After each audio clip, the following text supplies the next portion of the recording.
tugiye kurebera hamwe uburyo ubwoko bw'Imana God's people aribo Abisiraheli uburyo bashyize mu bikorwa Pasika yabo mu isezerano rya kera. Yego, ikiganiro cy'uyu munsi niyo ntego tugiye kurebaho nyirizina. Ubushize twarebye ibyabaye mbere y'uko Pasika yabona kubaho cyangwa kugira ngo hagire impamvu ituma Pasika ibaho. Twarabirebye ubushize mu kiganiro cy'ubushize, ndumva aribyo twarebye muri aya masomo yo kwiga Bibiliya. Twarebye intandaro cyangwa icyatumye cyangwa imvano cyangwa inkomoko y'aho Pasika yaturutse cyangwa kugira ngo ibeho icyabaye. Ariko nyirizina ubushize nabwo twanarebye Pasika icyo ari cyo. Rero uyu munsi nibwo turahita turebera hamwe nyirizina uburyo ubwoko bw'Imana nyirizina aribo Abisiraheli babonekaga mu gihugu cya Isiraheli, bari bafite gakondo mu gihugu cya Isiraheli, uburyo bashyize mu bikorwa Pasika yabo mu isezerano rya kera niho tugiye kureba. Yego, ndabasuhuje ubwoko bw'Imana God's people muherereye hirya no hino ku isi, bari muri Afurika yose, ubwoko bw'Imana muboneka muri Amerika, abayoborwa n'umwuka w'Imana muboneka muri Aziya, Europe, Australia, impande n'impande ku isi. Mugubwe neza, amahoro y'Imana nagumye abane namwe. N'ubundi muri kumwe na mugenzi wanyu ubwoko bw'Imana Sibomana Anastase kuri Irera TV1 twiga Bibiliya, turebera hamwe icyo Imana ishaka yuko dukora kugira ngo abe aricyo twubahiriza. Nk'ubwoko bw'Imana, intego yacu aho twaba twariho hose mu buzima bwari bwo bwose, intego yacu ni ukumenyekanisha ukuri kw'ijambo ry'Imana uko riri. By'umwihariko habonekamo no kumenyekanisha inzira y'ukuri ijya mu bwami bw'Imana. Rero muri iki gihe Yesu Kristo bwamaze gupfa agacungura abantu bo mu isi yose. Yego, ubwoko bw'Imana tuboneka ahantu hose, ariko mbere Yesu Kristo ataraducungura ubwoko bw'Imana bwabonekaga mu gihugu cya Isiraheli gusa. Reka turebere hamwe rero ubu buryo ubwoko bw'Imana God's people aribo Abisiraheli uburyo bashyize mu bikorwa Pasika yabo mu isezerano rya kera. Niho turasoma muri Bibiliya, twifashisha igitabo cya Mose cyo Kuva, ibice 12 umurongo wa mbere. Yego, kuva ku murongo wa mbere uyu munsi turageza ku murongo wa 20. Yego, reka turebe icyo Imana yababwiye bagomba gukora cyangwa uburyo Imana yababwiye bagomba kubyubahirizamo. Niho mu Kuva ibice 12 umurongo wa mbere haragira hati, Uwiteka abwira Mose na Aroni mu gihugu cya Egiputa ati, uku kwezi kuzababere imfura y'amezi, kuzababere ukwezi kwa mbere mu myaka. Mubwire iteraniro ry'Abisiraheli ryose ku wa 10 w'uku kwezi umuntu wese yiyendera umwana w'intama uko amazu yabase ari, umwana w'intama umwe mu nzu imwe. Kandi niba inzu ari no itari bumare umwana w'intama, asangire n'umuturanyi we bahereranye. Yego, bawufatanye uko umubare w'abantu uri, uko imirire y'umuntu wese iri, aba ariko muzabara umubare w'abasangira umwana w'intama. Umwana w'intama wanyu cyangwa umwana w'ihene ntuzagira inenge, uzabe isekurume itaramara umwaka. Muzawukure mu ntama cyangwa mu ihene, muzawurindirize umunsi wa 14 w'uku kwezi. Iteraniro ry'Abisiraheli bazawubikire nimugoroba, bazende ku maraso bayasige ku nkomanizo zombi no mu ruhamo rw'umuryango by'amazu bawuririyemo. Ubwo ni uburyo Imana yarimo kubatangariza uko bakwiriye gukora by'icyo gikorwa cya Pasika nyirizina. Muri iryo joro bazarye inyama zawo zokeje, bazirishe imitsima itasembuwe, bazirishe n'imboga zisharira. Yego, nimuzazirye mbisi cyangwa zitetse keretse zokeje. yego, igihanga cyawo n'iminono yawo n'ibyo mu nda byawo, ntimuzagire icyo musiga ngo kirare, iziraye muzazose, uku aba ariko muzazirya. Hano bagiye guhabwa noneho uburyo ki bazarya wa mwana w'intama cyangwa umwana w'ihene muri wa mugoroba bababwiye ku munsi wa 14. Yego, ngo muzazirye mukenyeye, mukwesa inkweto, mwitwaje inkoni, muzazirye vuba vuba. Iyo niyo pasika y'Uwiteka.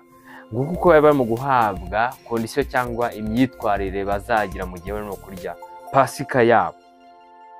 Kuko muri iryo joro nzanyura mu gihugu cya Egiputa, nkica abana b'imfura bose bo mu gihugu cya Egiputa, imfura z'abantu n'uburiza bw'amatungo n'imana z'abanyegiputa zose, nzasohoza amateka nziciriyeho, ndi Uwiteka. Nguko barimo guhabwa kondisiyo n'Imana icyo bagomba gukora. Ayo maraso azababere ikimenyetso ku mazu murimo, nanjye ubwo nzabona ayo maraso nzabanyuraho. Yego, nta cyago kizababaho ngo kibarimbure, ubwo nzatera igihugu cya Egiputa. Hano n'ubundi ijambo ritweretse yuko bari barimo kumenyeshwa uburyo bazitwara, bazaguma mu nzu baririyemo wa mwana w'intama, kandi basize na ya maraso ku miryango yabo kugira ngo habeho ikimenyetso cy'ayo maraso y'intama itari ifite inenge cyangwa ihene itari ifite inenge. Hari icyo biraza bishushanya mu isezerano rishya, ubwo habonetse Yesu Kristo b'igitambo nyirizina. Yego, kandi nawe yarabonetse atagira inenge. Dukurikirane izi nyigisho za Bibiliya, ni iz'umumaro kuri wowe, kuri njyewe, ku bwoko bw'Imana twese. Kandi wowe uri mushyashya, nawe utarakora subscribe uyikore kugira ngo hatazagira ikiganiro kigucika, ibintu byose kugira ngo ujye ubikora ubisobanukiwe, kandi n'ibyo utaruzi ubashe kubimenya kandi ubishyire mu bikorwa uko biri. Hano harabwira ati ayo maraso azababera ikimenyetso ku mazu murimo, nanjye ubwo nzabona ayo maraso nzabanyuraho. Hano Imana ibatangarije yuko ya maraso ya rya tungo ritari rifite inenge, ubwo ayo maraso azaboneka ku miryango yabo nk'ikimenyetso, bazanyurwaho n'umurimbuzi wo kubica, cyangwa bazanyurwaho na marayika w'Imana urimo kwica imfura zo muri Egiputa, kuko azahabona ikimenyetso kiranga ubwoko bw'Imana, kiranga Abisiraheli. Icyo gihe uwo murimbuzi azabatambukaho babe banyuzweho, nk'uko twabibonye mu kiganiro cyatambutse.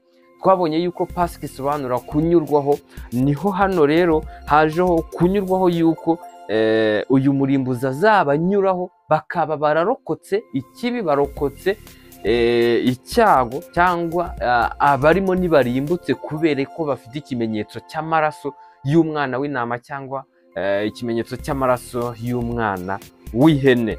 Rero iyo tugiye mu isezerano rishya, usanga nanone uwizeye Yesu Kristo, kandi ari we watwitangiye utagira inenge, ari Imana imuduhaye kubw'ubuntu bwe. Usanga uwamwizeye nk'umucunguzi we ko yamupfiriye mu cyimbo cye, nk'uko babandi nabo hari itungo ryapfuye ritagiraga inenge, rikaba amaraso yaryo ariyo yagaragaye ku miryango bari barimo, bakarokoka. Ni nako n'uwizera Kristo Yesu nk'umucunguzi we, amaraso ye amubarwaho cyangwa amugaragaraho, bigatuma akizwa cyangwa anyurwaho n'ikibi, kikaba kitazamurimbura, akaba akiza urupfu rw'iteka. Dukomeze tuzageraho turebe no mu isezerano rishya uko bimeze n'uburyo bisabwa gukorwamo. Dukomeze tureba aba kera cyangwa abo mu isezerano rya kera, Yesu Kristo ataraza gucungura abantu mu isi uko byakozwe cyangwa uko byakorwaga. Niho tubonye ngo ayo maraso azababera ikimenyetso ku mazu murimo, nanjye ubwo nzabona ayo maraso nzabanyuraho, nta cyago kizababaho ngo kibarimbure ubwo nzatera igihugu cya Egiputa, kandi uwo munsi uzababera urwibutso, muzawuziririze ube umunsi mukuru w'Uwiteka. Mu bihe byanyu byose muzajye muwuziririza, ribe itegeko ry'iteka ryose. Ahangaha nyirizina bahawe itegeko ry'uko bagomba kubyibuka by'iteka ryose, kubera ko niho bakuye amakiriro, niho bakomoye kubaho, niho bakomoye gukomeza ubuzima bwabo n'imirimo yabo.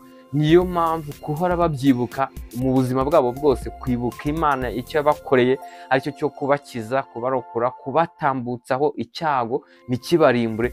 Nibyo bagombaga gukora mu buzima bwabo bwose, kuko ubuzima bari barimo babukesha icyo gikorwa Imana yari yabakoreye. Yego, ibyo bari bafite byose babikesha Imana yabakoreye icyo gikorwa cyo kubatabara. Yego, niyo mpamvu batagomba kubyibagirwa mu kubaho kwabo kose.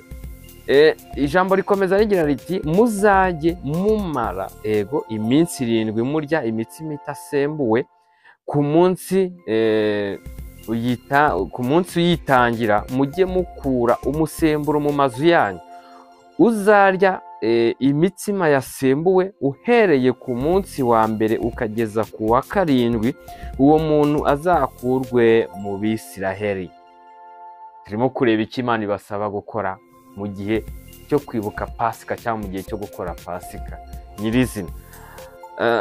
Turakomeza tureba icyo abasaba, ngo kandi ku munsi wa mbere mujye muteranira ku iteraniro ryera, no ku wa 7 hazabe iteraniro ryera, he kugira umurimo wose ukorwa muri iyo minsi, keretse umurimo w'inda y'umuntu wese, uwo wonyine aba ari wo mukora. Mujye muziririza umunsi mukuru w'imitsima itasembuwe, kuko itasembuwe, kuko kuri uwo munsi nzaba mbakuye mu gihugu cya Egiputa muri ingabo. Nicyo gituma mukwiriye kujya muziririza uwo munsi mu bihe byanyu byose, rikaba itegeko ry'iteka ryose. Mu kwezi kwa mbere ku munsi wako wa 14 nimugoroba muzahereho kurya imitsima itasembuwe, mugeze ku munsi wako wa 21 nimugoroba. Muri iyo minsi uko ari 7 umusemburo we kuzaboneka mu mazu yanyu. Uzarya icyasembuwe, uwo muntu azakurwe mu iteraniro ry'Abisiraheli, naho yaba umunyamahanga ubasuhukiyemo cyangwa uwavukiye mu gihugu cyanyu. Nimuzagire icyasembuwe cyose murya mu mazu yanyu yose, mujye murya imitsima itasembuwe. Yego, reka tube dusubikiye hano, tuzakomeza n'ubundi turimo tureba uko Imana yabasabaga kubikora, ari bo buno bwoko bw'Imana, God's people, bano Bisiraheli, babo bafite ubwene gihugu cya Isiraheli, uburyo Imana yabasabaga gukora Pasika, uburyo Imana yabasabye gukora Pasika, kandi n'abasaba guhora babyibuka mu kubaho kwabo kose, kuko icyo gikorwa nicyo cyabarokoye urupfu, cyabarokoye kurimbuka kwabo. Yego, kibabera iby'agaciro. Rero n'Imana ikomeza ibibutsa yuko bagomba kujya babyibuka buri gihe mu buzima bwabo bwose, mu kubaho kwabo kose. Rero tuzakomeza n'ubundi turebera hamwe uburyo cyangwa icyo Imana yabasabaga gukora no kubahiriza mu gihe cyo gukora Pasika yabo nyirizina, ndetse no mu gihe cyo kuyibuka mu kubaho kwabo kose. Tuzakomereza aho ngaho, reka tuzebe dusubikiye hano. Bwoko bw'Imana muboneka hirya no hino ku isi, uri mushyashya ntucikanwe na bino biganiro tunyuzeho. Hari ibyatambutse, hari n'ibyo turimo kunyuzaho n'ibizaza. Twiga Bibiliya byimbitse, tureba icyo Imana idusaba gukora, kugira ngo abe aricyo twubahiriza nk'abayoborwa n'umwuka w'Imana, kugira ngo iminsi yacu yo kuba ku isi itaba imfabusa. Yego, niyo mpamvu tugomba kumenya icyo dukwiriye gukora kugira ngo abe aricyo dukora. Ndabashimiye God's people, bwoko bw'Imana, buri gihe, buri hantu, kuri buri gikorwa dukwiye guhoza umutima ku by'iwacu mu ijuru nk'uko biri n'ubundi, kandi intego yacu ni ukumenyekanisha ukuri kw'ijambo ry'Imana, uko twarimenye, uko twarisobanukiwe, niko tugomba kurimenyesha. Yego, kandi ugira amakenga cyane ureba icyo Bibiliya ibivugaho. Rero ndabashimiye, amahoro y'Imana n'ubuntu bw'Imana bibane namwe, uheshejwe no kumenya Imana na Yesu Kristo umucunguzi wacu. Murakoze cyane.